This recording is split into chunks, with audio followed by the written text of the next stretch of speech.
bienvenidos a la segunda temporada de esta serie de estudios del Evangelio según San Lucas. En la primera temporada, la palabra que rigió fue relación, porque vimos que el Dios eterno irrumpe en la historia buscando reconciliar su relación con el hombre que por su rebeldía se había separado de Dios, había perdido ese estatus de hijo de Dios, obedeciendo más la tentación del Satán que las instrucciones del Padre.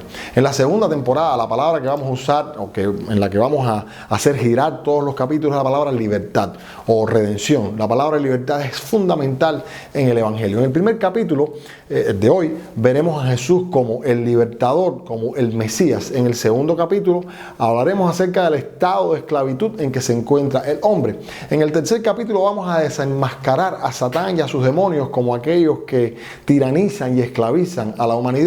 Y en el cuarto capítulo vamos a hablar de cómo vivir la historia de nuestras vidas en la verdadera libertad bajo la bandera de Jesucristo. Hoy veremos la narrativa de Lucas, cómo demuestra que Jesús es el Cristo, el Mesías, el verdadero libertador.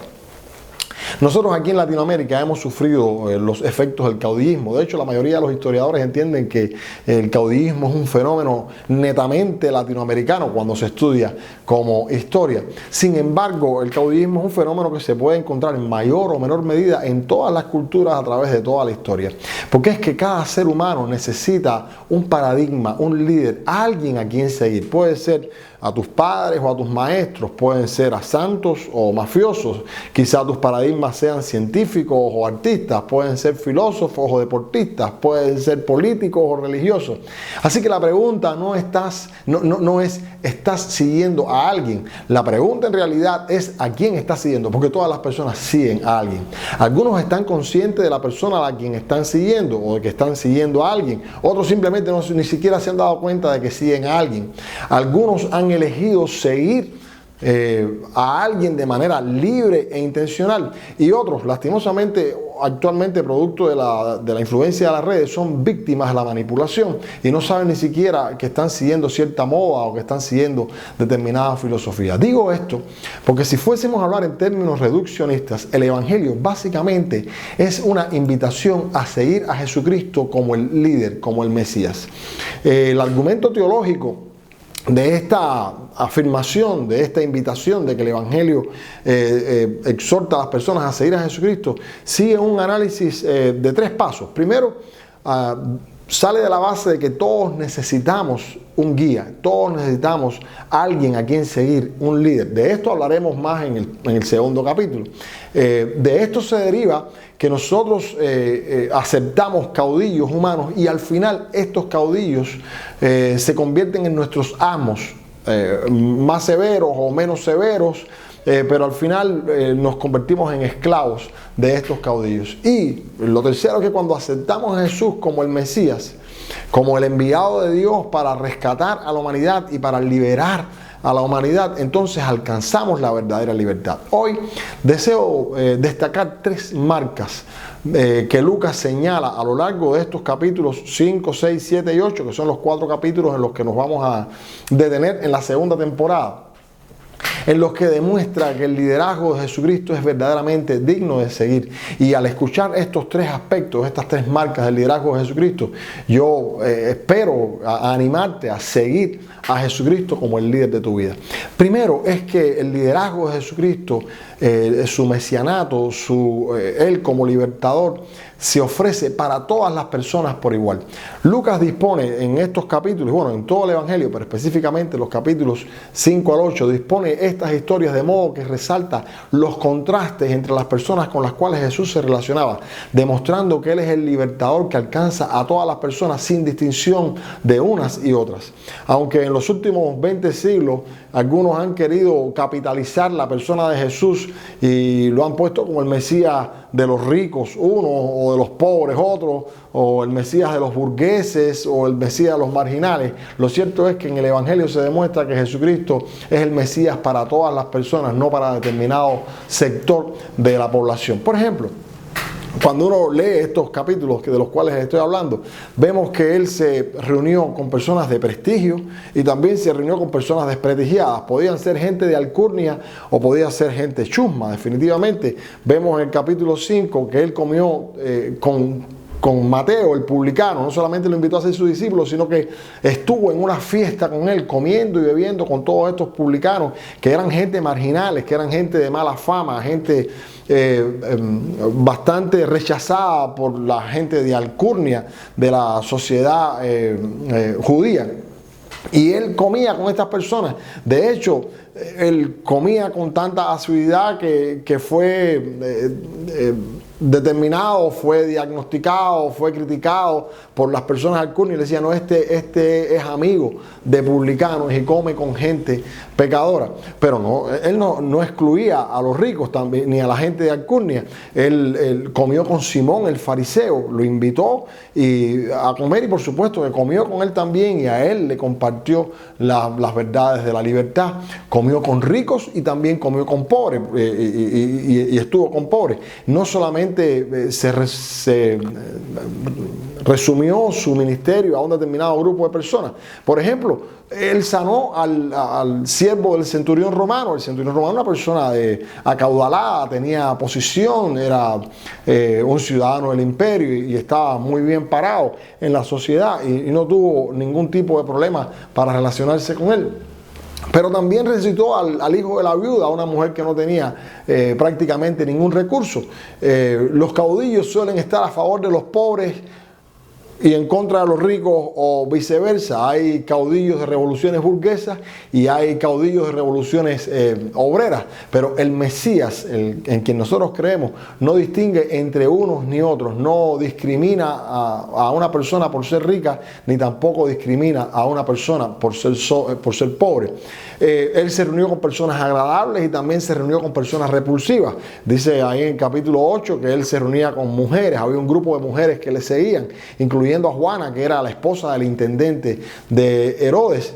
Pero también alcanzó al leproso, abrazó al leproso, lo vemos ahí en el capítulo 5, los versículos 12 al 16. Se reunió con personas cultas y también con personas incultas. Los discípulos de él eran considerados personas del vulgo y sin letra, pero también fue a casa de Jairo, que era el principal de la sinagoga, una persona de tremenda cultura. Así que este es el primer elemento que hace de Jesucristo un Mesías formidable.